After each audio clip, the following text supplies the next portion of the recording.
시청자 여러분 안녕하십니까? 헬로티비 뉴스입니다. 민선 8기 은평 구정을 대상으로 한 구의회 마지막 행정사무감사가 진행 중입니다. 행정사무감사는 집행기관인 은평구청의 행정 전반에 대한 실태를 파악하고 개선점을 찾는 지방의회 핵심 기능인데요. 행정사무감사 전달 어떤 의견들이 나왔는지 손성혜 기자가 정리했습니다. 재무건설위원회에서는 지난 8월 노동자 사망 사고가 발생한 광역자원수산센터의 안전관리 문제가 주요 쟁점이 됐습니다. 구의회는 시설 운영 위탁업체 선정 기준에 안전사고 이력을 반영하는 등 재발 방지를 위한 대책을 마련하라고 요구했습니다. 이번 건에 대해서는 단호하게 대처하고 재발 방지에 대해서는 정말 엄격하게 이 부분에 대해서 짚고 넘어가야만 앞으로 어떤 위탁업체이든 어떤 위탁 사업이든 안전과 관련된 문제는 은평은 정말 엄격하다 못해 냉정하다라는 부분을 보여야 하는데 그건 수사 결과를 한번 지켜봐야 되고요. 또 하나 위탁 관련해서는 아마 노동부에서도 수탁 업체에 대해서는 어떤 이런 요즘 하도 사고가 빈번하게 발생하고 하니까 이런 거에 대한 아마 지침이 조만간 내려오지 않을까. 서부선 등 지지부진한 지역 교통 현안도 도마에 올랐습니다. 서부 도시철도나 신분당선이나 이런 거를 갖다 은평 구민들한테 자꾸 공모를 하는 거야 이게. 23년도에 그 대한노선 일단 제안을 했습니다. 이번 달 내에 또 국토부를 또 방문을 해서 진행 상황이나 우리 은평구 입장을 다시 한 번 더 말씀을 또 드리려고 하고 있습니다. 행정복지위원회에서는 구청장의 해외 출장과 공무원 국외 연수가 실효성 있는 결과로 이어지고 있는지 검토해야 한다는 지적이 제기됐습니다. 은평구가 지금 처한 상황 자체가 계속 예산은 부족한 상황에서 어떻게 보면 지금 사업도 다 없어지는 그런 상황인데 사실 이 상황에서 저희가 지금 가장 고민될 거는 저비용으로 어떤 고효율을 낼 수 있는 사업이나 정책을 찾아야 되는 게 가장 중요하고 사실 그런 관점에 봤을 때 저는 해외 나가는 게 이런 관점에서 뭔가 찾기 위해서 시도하기 위해서를 뭔가 찾아야 된다고 생각하거든요. 단체장들 역량도 강화해야 되고요. 지금 기후 변화라든지 디지털 가속화라든지 이런 브러쉬 등들이 많은데 이럴 때일수록 더욱더 저희가 어떤 벤치마킹이라든지 해서 그 주에 접목시켜야 된다고 생각합니다. 이 밖에 남부교류협력기금 존속 필요성을 재검토해야 한다는 의견과 은평구 공식 유튜브 채널을 활성화하기 위해선 SNS 홍보 방향성을 명확히 설정해야 한다는 목소리도 나왔습니다. 헬로티비 뉴스 손성혜입니다. 양천구가 김장 물가 부담을 덜고 도농간 상생을 위해 김장철 직거래 장터를 운영합니다. 20일과 21일 이틀간 양천공원에서 열리는 직거래 장터에는 전국 29개 지자체 43개 우수업체가 참여했습니다. 장터에서는 지역 특산 김치를 비롯해 젓갈과 절인 배추와 고춧가루, 새우젓 등 140개 김장 재료를 저렴한 가격에 판매합니다. 양천구는 이용객 편의를 위해 구매 고객에 한해 당일 무료 배송 서비스를 실시하고 공영주차장 1시간 무료 주차권을 제공합니다. 양천구에서는 지역 특산 김치와 김장 부속 재료 등 다양한 상품을 구민 여러분께서 한 자리에서 편히 보실 수 있도록 김장철 직거래 장터를 준비하였습니다. 이 행사를 통해서 더 나아가 그 농산품을 공급해 주시는 그 농민 여러분께도 많은 도움이 되셨으면 좋겠습니다. 더불어민주당 전국대학생위원회 청소년 특별분과는 20일 서울시 의회에서 기자회견을 열고 현재 밤 10시까지인 학원 교습 시간을 밤 12시로 연장하는 조례안 철회를 촉구하고 나섰습니다. 참석자들은 국민의힘 정지용 의원이 발의한 학원 운영 및 과외 교습에 관한 개정 조례안은 입시 경쟁으로 이미 큰 고통을 겪고 있는 대한민국 청소년의 현실을 외면한 조례안이라며 서울시 의회가 이를 발의한 것은 자체를 이해할 수 없다고 비판했습니다. 서울특별시 학원의 설립, 운영 및 과외 교습에 관한 조례 일부 개정 조례안은 서울시 고등학생들을 대상으로 하는 학원 및 교습소, 개인 과외 교습 시간을 밤 12시까지 연장할 수 있도록 하는 내용을 담고 있습니다. 이 조례안은 언뜻 보면 단순히 학생과 학원의 선택권을 넓힌다는 취지로 포장되어 있지만 그 실상은 청소년의 밤을 빼앗고 이들은 과도한 학습 경쟁에 시달리는 청소년에게 심야 교습 시간을 밤 12시까지 확대하는 것은 청소년을 극단적 경쟁으로 내모는 것이라며 조례안 즉각 폐지를 거듭 촉구했습니다.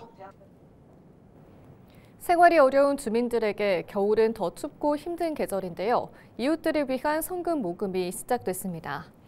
은평구는 사회복지공동모금회와 함께 내년 2월 14일까지 3개월간 희망온돌 따뜻한 겨울나기 사업을 추진한다고 밝혔습니다. 성금은 은평구 지정계좌로 입금하면 되며 스마트폰을 통한 QR코드 기부도 가능합니다. 인천 지역 주택 매매 가격이 1년 만에 상승세로 전환됐습니다. 인천시가 한국부동산원의 부동산 통계 정보를 분석한 10월 부동산 시장 동향 보고서를 보면 인천 주택매매가격 지수 변동률은 전달 마이너스 0.04%에서 0.07%로 하락세에서 상승세로 전환됐습니다. 대부분의 지역이 상승한 가운데 부평구가 마이너스 0.06%에서 0.07%로 계양구도 마이너스 0.06%에서 0.05%로 각각 올랐습니다. 전세가격지수 변동률과 월세가격지수 변동률 역시 상승했습니다. 전세가격지수 변동률은 전월 0.06%에서 10월 0.14%로 월세가격지수 변동률은 0.16%에서 0.15%로 각각 올랐습니다. 주택매매 거래량 역시 8월 2,820건에서 9월 3,030건으로 17% 증가했습니다.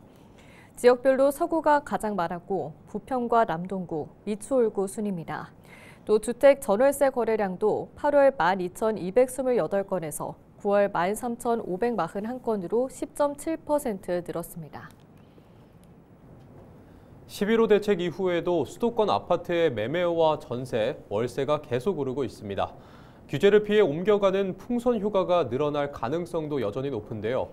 최근 오르고 있는 주택담보대출 금리가 변수인데 공급 부족 환경에서 오르는 집값을 막는 데는 한계가 있을 것으로 보입니다. 이관성 기자가 보도합니다. 11호 대책 이후에도 서울과 수도권 주택가격 상승은 멈추지 않았습니다. 국토교통부 주택통계를 보면 지난 9월 0.58% 상승했던 서울 주택가격은 10월에 더 크게 올라 1.19% 상승했고 수도권 주택가격도 9월 0.22% 상승해서 10월 0.6% 상승으로 상승폭이 크게 늘어났습니다. 전세와 월세도 오름폭이 늘어났습니다. 전세 가격은 지난 10월 한 달 수도권에서 0.3%, 서울에서 0.44% 상승했고 월세 가격도 지난 10월 수도권에서 0.3%, 서울에서 0.53% 상승했습니다. 지역별로 보면 수도권에서 줄곧 하락세였던 인천 아파트 가격이 11호 대책 이후 소폭 상승세를 보이기 시작했습니다. 부동산 규제 풍선 효과로 보기 아직 이르지만 규제 지역이 확대될 경우 상승폭이 늘어날 가능성이 커진 겁니다. 11호 대책이 발표되지 않았으면 동탄이나 구리나 이런 지역들이 이렇게 단기 급등을 하지 않았을 거거든요. 그렇게 바라본다면 동탄, 구리, 남양주가 규제 지역으로 지정이 되면 나머지 지역들로 이제 눈을 돌리게 되고 결국에는 퍼져 오르지도 않은 인천 지역까지도 풍선 효과가 갈 수도 있습니다. 한국부동산원은 서울 수도권 소재 재건축과 학군지 등 주요 단지 중심으로 매수 문의가 집중되고 상승 계약이 나타나고 있다고 밝혔습니다. 전월세는 역세권과 학군지 중심으로 모두 상승하고 있다고 덧붙였습니다. 집값 상승 전망 속에서 나타난 변수는 6%를 넘기 시작한 주택담보대출 금리입니다.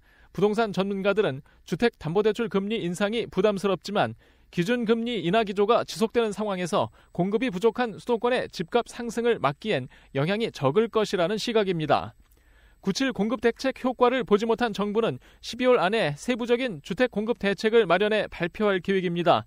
부동산 시장에서는 수도권 풍선 효과를 막기 어려울 것이라는 전망이 우세합니다. 헬로티비 뉴스 이관소입니다. 경기도의회 운영위원회 행정사무감사가 경기도청 공직자들의 집단 불출석으로 파행을 빚고 있습니다. 경기도 공무원들은 운영위원장의 성희롱 발언에 대한 후속 조치라는 입장인데요. 의회는 도민 앞에 책임을 방기한 것이라며 강하게 반발했습니다. 김소영 기자의 보도입니다. 경기도의회 운영위원회 행정사무감사가 진행됐지만 경기도청 비서실을 비롯한 공직자들은 참석하지 않았습니다.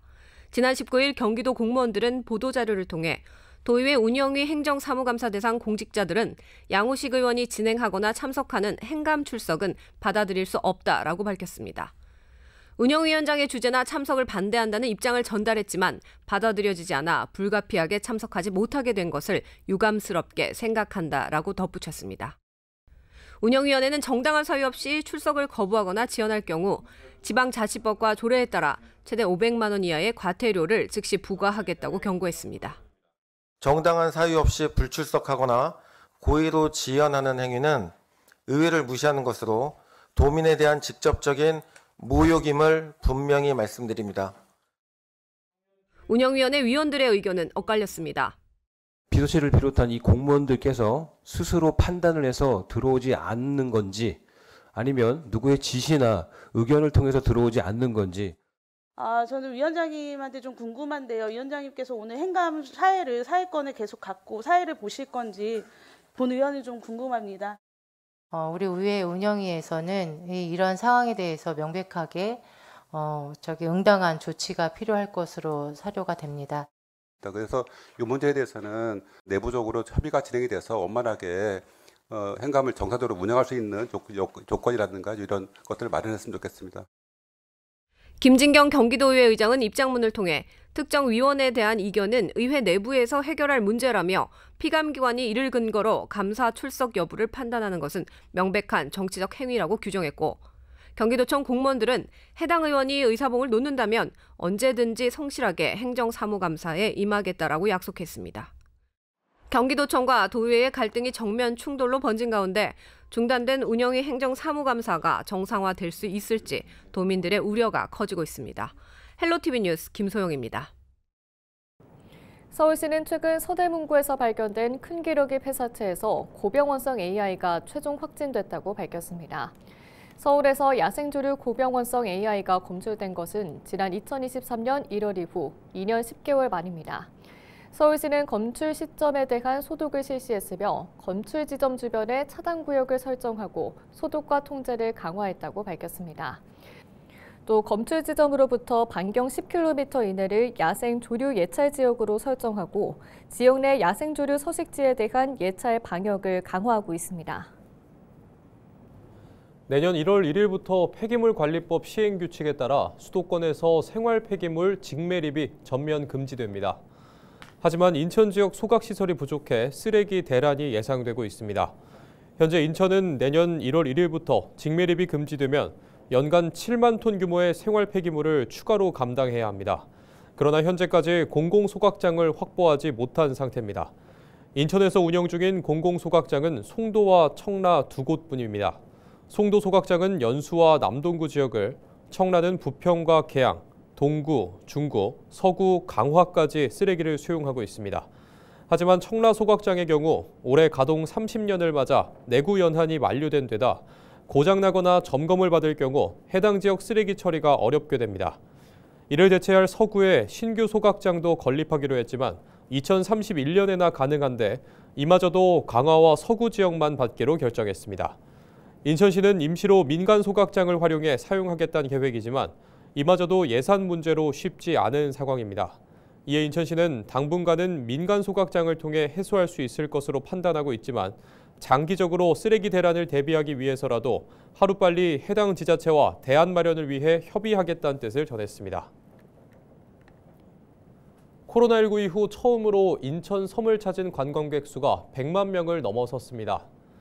인천항만공사는 인천항 연안 여객터미널 이용객 수가 지난 15일 기준 100만 명을 기록했다고 밝혔습니다. 이는 지난 2013년과 2019년에 이어 세 번째 100만 명을 넘어선 것으로 특히 올해 달성한 100만 명 기록은 역대 최단 기록입니다. 106만 3천 명이 이용한 2013년엔 11월 말에 100만 3천 명을 기록한 2019년엔 12월 중에 100만 명을 넘어섰습니다. 특히 올해는 지자체 운임 지원 정책과 덕적 인천 간 신규 항로 개설, 터미널 이용 환경 개선이 맞물리며 실적이 전년 86만 명 대비 20%가량 증가했습니다. 이상으로 뉴스를 마칩니다. 시청해주신 여러분 고맙습니다.